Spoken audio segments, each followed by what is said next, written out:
Do you ever look back on your childhood and maybe think that you did have some of these psychic abilities all along, and that maybe you were just kind of dismissing some of these subtleties? Because really what you're talking about right now are a lot of subtleties where you have to, really feel into some of the energies, or the information that we're getting and stuff. But just personal experiences or whatever, do you ever feel like you missed some of that? Because I know I do.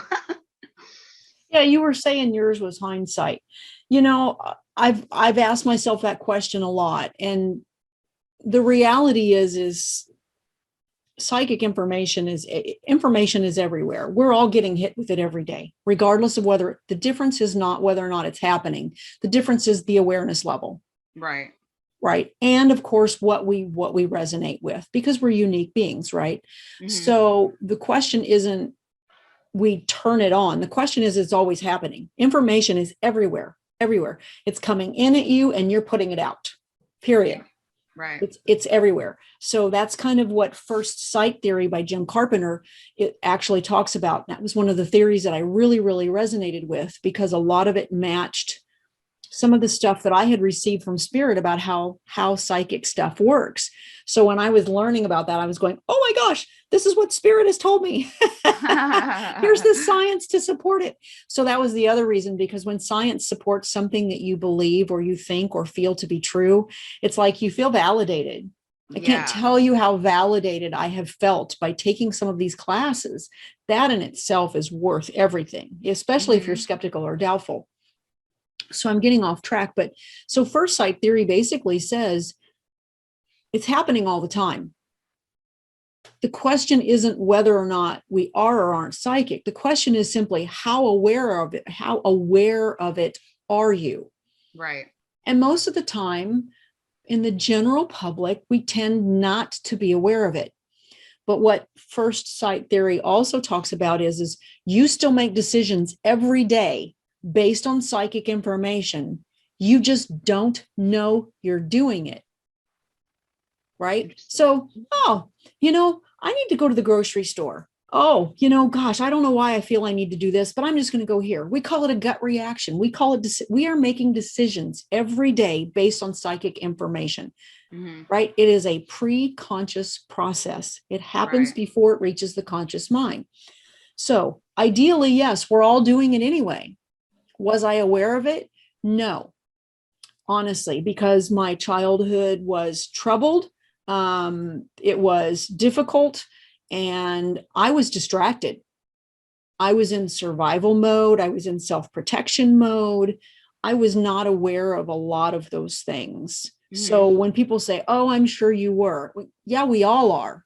Right. That's the real secret. We all are. The question is how aware. Now, some people say, well, I can't control it. You're right. Some people swing to the other side where it all comes in, right? That's where we're looking at studies in parapsychology going, what makes the difference? Why are some people more aware of it, almost to the point of it's overwhelming, versus other people where it's underwhelming to the point that they need to activate it? So we come at it from very different places. Because for me, it was like, but it wasn't obvious. It just wasn't obvious. Well, it wasn't for me either, because I remember just like a couple times having some experiences, but then I guess like the more that I think about it, I'm like, I think I was a lot more sensitive than I thought. I just like to come up with better reasons as to why those things were happening than going with the answer of, oh, it's probably because there's a spirit there. I was much more comfortable with giving it some sort of logical explanation. Like, oh, it's just the cat knocked that over. Oh, it's just, creaky floorboards in the house and stuff like that. But I think certain things you don't or aren't able to dismiss as much. So then what about psychic development? Like, what advice could you offer others who may be wanting to develop their psychic skills, but maybe they are kind of skeptical and doubtful? I think first and foremost, you need to figure out where your starting point is. And this has been a huge thing that I talk about, probably that I've heard a lot of people not talk about. Are you closed and you need to open? Right. Right. Which is the way that I felt I was until I had an opening. And then I went, holy crap. And then everything closed off again. And then I had to reactivate. So I come from a place of closed and I must open. The people we identify as psychic, most of your traditional, what we would consider your natural psychics, they're open, right? And they're trying to figure out how to stop it. They're doing the opposite. It's like, holy crap, right? Yeah. I'm being bombarded. So Right. how each of those people develops will be very different. The time frame in which they will develop will be different, because if you're coming from a place of it's just bombarding you, now you need to learn to control it from that perspective. What do I do with it? When does it come in? How do I control that flow? Where is it? How do I stop it now? Whereas if you have someone that, like myself, where I'm aware of zero, that's a very different process for that person developing than it is for the other person. They don't even know what a psychic signal's like. Right.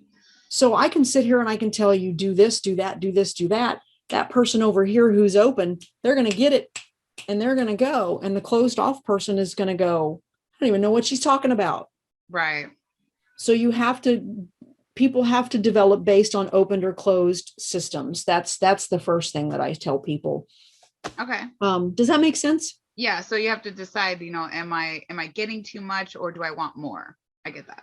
Exactly. And so that will basically be different for each person, which is why it's like, I can't tell you do A, B, C, D. That's like telling somebody, if you take this diet, it's going to work for you. Well, we know that that's not true. It's individualized. How about just the people that maybe they're too closed? Well, what advice would you give to them? Well, too closed is generally a result of a variety of different things. First of all, which is being busy, right? We are busy all the time. We're thinking all the time. We're worrying all the time. We're analyzing all the time. We're constantly involved with other people's lives, other people's emotions. We may be constantly processing a lot of trauma. We're thinking. We're worrying. We're cogitating. And so the point is you have to get out of your mind. Yes. Right. And you have to be present, which sounds really cheesy, but that's the truth. If you're so busy that you're not aware of what you're thinking and feeling, you have to become. You mean be grounded? Yeah, but for some people, they don't know what being grounded is, I guess. So, no, but that's true. And analyzing, right, which is what we do in science, analyzing is not going to help you. It's knowledge, it's information, and it's important to the process. But thinking about being psychic is the opposite of being psychic, because you're actually allowing when you're psychic, right? Yeah, you need to allow, you need to become open. So for me, I would suggest to people, what are you afraid of, right? Because oftentimes fear is pushing it away, right? What is your belief about it? Because these are subconscious thoughts that keep things away from us. So those are aspects. How busy are you? How can we slow you down and get you to be in the creative mind? Okay. Right. It's often hard for people like that to meditate. We've talked about that in another video. Meditation can be tough. So I tend to talk about creative pursuits for people like that, getting them in the flow of things through music, through art, through nature, through writing. They're stopping the cognitive process and working more with the flowing mind. Right. So that's going to allow those people to start moving into an open state.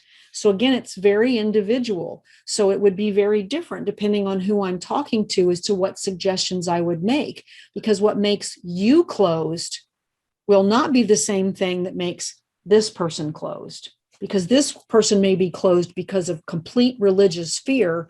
This person over here may be completely closed because they are so busy dealing with trauma and emotional stress.